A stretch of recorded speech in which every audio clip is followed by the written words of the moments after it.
एक प्रैक्टिकल बात पर क्या आपने कभी गौर किया है कि हमारा जो घर होता है उसमें एक एंट्री गेट होता है और उस एंट्री गेट से ठीक सटा हुआ एक कमरा होता है। याद करिए कि दरवाजे के पास जो कमरा होता है वह कमरा आमतौर पर घर के बुजुर्गों का माना जाता है। पुरानी परंपरा है कि घर के बुजुर्ग का कमरा घर के दरवाजे के ठीक बगल में रहे ताकि कोई भी व्यक्ति जो दरवाजे से अंदर आए उसका सामना सबसे पहले उस घर के बुजुर्ग से हो। असम भारत का वही कमरा है जो भारत के एंट्री गेट से सटा हुआ है। जब भी भारत की सांस्कृतिक चेतना पर संकट आया, असम ने उसे सबसे पहले महसूस किया। और सबसे अच्छी बात पता है क्या है कि असम ने हमेशा उन हमलों का प्रतिकार किया है। इस वीडियो में आज हम यही जानेंगे कि किस तरह से असम की सांस्कृतिक चेतना पर लगातार प्रहार करने की कोशिश की गई और किस तरह से असम उनका लगातार पलटवार करता रहा। वैसे तो असम पर मुगलों के समय से ही इस्लामी आक्रमण हो रहे हैं और असम ने उनका समय समय पर प्रतिकार भी किया, लेकिन असम को इस्लाम के चंगुल में ले जाने की कोशिशें उसके बाद भी जारी रहीं। आप में से बहुत कम लोगों को पता होगा कि असम को आज़ादी के समय पूर्वी पाकिस्तान में मिलाने की बात भी चल रही थी। वो तो भला हो गोपीनाथ बारदोलोई का, जिन्होंने अपनी ही कांग्रेस पार्टी के खिलाफ खड़े होकर असम को देश से अलग होने से बचाया। हालांकि इसके बाद भी असम के लिए चुनौतियां कम नहीं हुई। असम भारत में तो रह गया, लेकिन असम को भीतर से खोखला करते रहने का जो काम है वो चलता रहा। बीते 50-60 वर्षों में स्ट्रेटेजिक तरीके से असम पर इस्लामी संस्कृति थोपी गई। एजुकेशन से लेकर इलेक्शन तक हर जगह इस्लामिक कल्चर देखने को मिला। असम में राज्य सरकार के पैसे से मदरसे चलाए गए, क्योंकि जाहिर सी बात है जब इतनी बड़ी जनसंख्या मुस्लिमों की है तो उनको तो खुश करना ही होगा। राज्य सरकार इन मदरसों को फंड देती थी, उनके इंफ्रास्ट्रक्चर डेवलपमेंट पर काम करती थी, उनके आलिमों और मौलवियों को सैलरी देती थी। और वहां क्या पढ़ाया जाता था ये तो मुझे बताने की जरूरत भी नहीं है। कॉमन सेंस रखने वाला आम आदमी भी जानता है कि मदरसे में किस प्रकार की शिक्षा दी जाती है। एक आंकड़े के अनुसार मदरसों पर हर साल असम सरकार 260 करोड़ रुपए से भी अधिक खर्च करती थी। आप सोचिए कि एक तरफ संविधान में साफ साफ लिखा है कि राज्य अपने पैसे से कोई रिलीजियस एजुकेशन नहीं दे सकता, जबकि दूसरी तरफ असम में सरकार के पैसे से बच्चों को मजहबी शिक्षा प्रदान की जा रही थी। असम के मदरसों में अरबी भाषा पढ़ाई जाती थी। आप खुद सोचिए कि एक आसामी बच्चा अरबी सीखकर क्या करेगा। उसकी संस्कृति तो असम की भाषा में है, लेकिन मदरसों में अरबी और फारसी सिखाकर कहीं ना कहीं असम की संस्कृति को खत्म करने की कोशिश की जा रही थी। और सिर्फ कहानी अरबी तक सीमित नहीं रही, बल्कि संगीत का तो नाम लेना भी हराम माना जाता था। क्यों? क्योंकि यहाँ तो इस्लाम के लिए मौलवी तैयार किए जा रहे थे।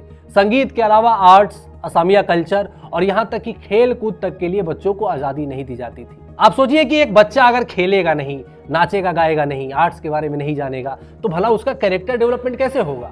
और मैं आपको फिर याद दिला रहा हूं कि मौलवी इमाम बनाने के सैकड़ों कारखाने जो असम में चल रहे थे वो आपके और मेरे टैक्स के पैसे से चल रहे थे। वो तो भला हो हिमंता बिस्वा शर्मा का, जिन्होंने मदरसों को मिडिल स्कूल्स में बदलने की शुरुआत की और लगभग 1300 मदरसों को मिडिल स्कूल्स में बदल भी दिया।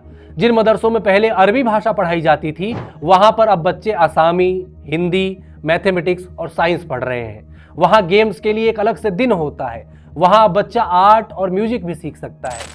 ये तो हुई एजुकेशन की बात, लेकिन एजुकेशन से अलग हटकर अगर हम लेजिस्लेशन की ओर आते हैं तो असम का इस्लामीकरण सिर्फ स्कूलों तक ही सीमित नहीं रहा, बल्कि उस विधानसभा तक भी इसकी घुसपैठ हो गई थी जहां से असम के लोगों के लिए कानून बनाए जाते हैं। असम की विधानसभा में 126 विधायक चुनकर जाते हैं। और आपको पता है कि असम की विधानसभा में एक प्रैक्टिस फॉलो की जाती रही है कि असम विधानसभा में हर शुक्रवार को जुम्मे की नमाज पढ़ने के लिए 3 घंटे की छुट्टी होती थी। और यह प्रावधान पिछले कई दशकों से चल रहा था, लेकिन हिमंता बिस्वा शर्मा की सरकार ने वर्षों से चले आ रहे इस प्रावधान को भी खत्म किया। और इस पर कांग्रेस और बदरुद्दीन अजमल की AIUDF पार्टियों ने खूब शोरगुल भी किया, लेकिन उसका असर जमीन पर देखने को नहीं मिला।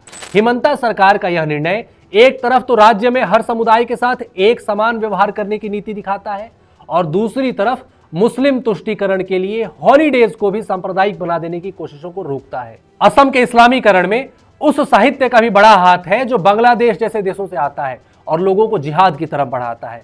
असम की सरकार ने हाल ही में ऐसे तमाम इस्लामिक कट्टरपंथी लिटरेचर्स को सीज किया। इसमें अंसार उल बंगला टीम, अल कायदा जैसे इस्लामिक टेररिस्ट ऑर्गेनाइजेशन जैसों की किताबें भी थी जिन पर सीधे बैन लगाया गया। लेकिन सिर्फ आदेश देने से काम नहीं चलता, कई बार डंडा भी चलाना पड़ता है और असम सरकार डंडा चलाने से पीछे नहीं रही। जिन लोगों ने पाकिस्तान को सपोर्ट किया और इस्लामिक उम्मा का एजेंडा चलाने की कोशिश की, उन पर भी बहुत तगड़ा एक्शन लिया गया और ऐसा करने वाले 50 से ज्यादा लोग गिरफ्तार किए गए। इसमें तो एक MLA पर NSA भी लगाया गया था और सीएम हिमंता बिस्वा शर्मा ने साफ चेतावनी दी थी कि अगर असम में रहकर पाकिस्तान की पूजा की जाएगी तो टांगें तोड़ दी जाएगी। हालांकि इसके अलावा कट्टर इस्लामिक सोच ने असम में इल्लीगल तरीके से लैंड एक्विजिशन को भी बड़े पैमाने पर अंजाम दिया। आमतौर पर जब भी किसी संगठन द्वारा या किसी व्यक्ति द्वारा लैंड जिहाद शब्द का उपयोग किया जाता है तो एक पूरा इकोसिस्टम होता है जो उस व्यक्ति को, उस संगठन को सांप्रदायिक बता देता है। लेकिन शुतुरमुर्ग की तरह रेत में सिर घुसा लेने से समस्या खत्म नहीं हो जाती। लैंड जिहाद इस समय की रियलिटी है। असम में हिमंता सरकार ने पिछले कुछ महीनों में 1.5 लाख बीघे जमीन को घुसपैठियों के अवैध अतिक्रमण से छुड़ाया है। घुसपैठिए आते थे, खाली जमीन देखते थे, उस पर बस जाते थे, धीरे धीरे उनकी जनसंख्या बढ़ती थी और उसके बाद आसपास के कल्चर को वो लोग खा जाते थे। लेकिन उनके द्वारा कब्जाई गई जमीनों को मुक्त कराकर हिमंता सरकार ने कहीं ना कहीं यह प्रयास किया है कि असम में इस तरह की आजादी घुसपैठियों को नहीं दी जाएगी। जो असम धीरे धीरे शरिया स्टेट बनने की ओर अग्रसर था, उसी असम को वापस से उसकी हिंदू आइडेंटिटी से जोड़ने की कोशिश हिमंता सरकार के द्वारा की जा रही है। असम के मुख्यमंत्री ने तो हाल में यह भी कहा है कि असम किसी प्रकार के मजहबी कट्टरपन को एंटरटेन नहीं करेगा और जल्द ही असम यूसीसी भी लागू करेगा। हिमंता बिस्वा शर्मा असम में जिस तरह की फाइटिंग स्पिरिट दिखा रहे हैं वह कहीं ना कहीं असम के हिंदुओं को और फिर आगे चलकर देश के हिंदुओं को भी इंस्पिरेशन देगा कि 40% मुस्लिम आबादी होने के बाद भी अपनी संस्कृति को मरने से रोका जा सकता है। रवीश कुमार जैसे लोग आए दिन पूछते हैं ना कि क्या हो जाएगा अगर मुस्लिम जनसंख्या बढ़ जाएगी, तो ये हो जाएगा डेमोग्राफिक चेंज से। आपकी संस्कृति, आपकी पहचान आपसे छीन ली जाएगी। धीरे धीरे संडे के हॉलीडे को जुम्मे की छुट्टी में बदल दिया जाएगा।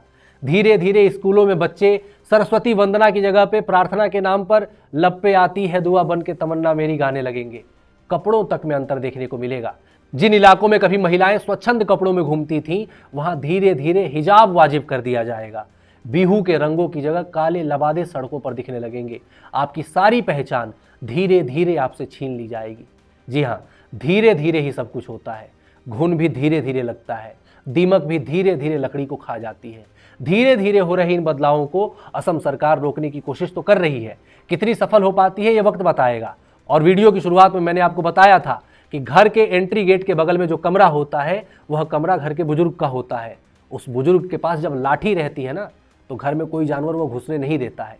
असम अगर भारत के दरवाजे से सटा हुआ वो कमरा है तो हिमंता बिस्वा शर्मा उस कमरे में लाठी लेकर बैठे हुए हैं। और उनकी लाठी जब तक उनके हाथ में है तब तक असम पूरी तरह से हैक होने से बचा हुआ है। और कब तक बचा रहेगा ये असम के हिंदू वोटर्स तय करेंगे।